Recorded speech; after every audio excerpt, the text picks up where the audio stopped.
બીજું માડી હું હમણાં પરમ દિવસે આવતી હતી ને તો એક બાજુ બસ બારે જ અહીંયા જોબ જ કરવા આવતી હતી, સમાજ સેવા હોલ છે ને ત્યાં મને તમે રાખી દીધી છે.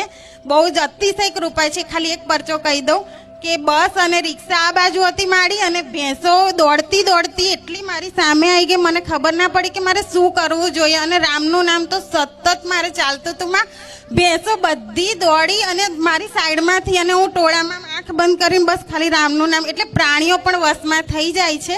એટલે રામનું નામ માણસ તો માને છે પણ પ્રાણીઓ બી કૂતરા હોય જાનવર હોય ને તો એનો સ્વભાવ છોડી શાંત થઈ જાય છે એમ. એટલે રામનું નામ ચાલુ રાખવું જોઈએ.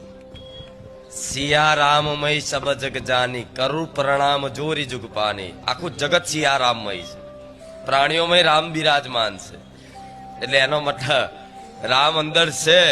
તે કીધું તું ને કે વાઘ આવે હાથી આવા ગાડો થયેલો તો કે રામ છે એવું માનીને ઊભું ના રહેવાય. પણ રામ છે એની અંદર ચેતના રૂપી આત્મા રૂપી પરમાત્મા બિરાજમાન હોય. ભલે રામ આ તો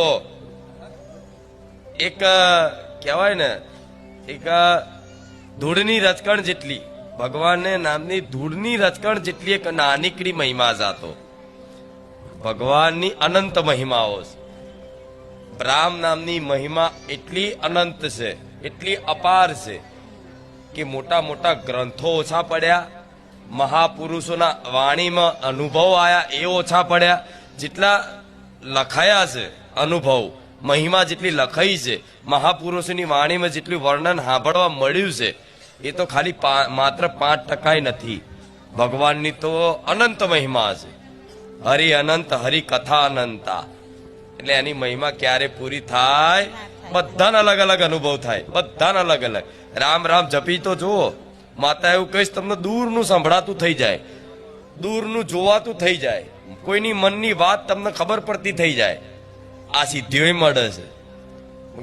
જપી જુઓ, હરખા બેહીન જપ લાઈન જપી જુઓ.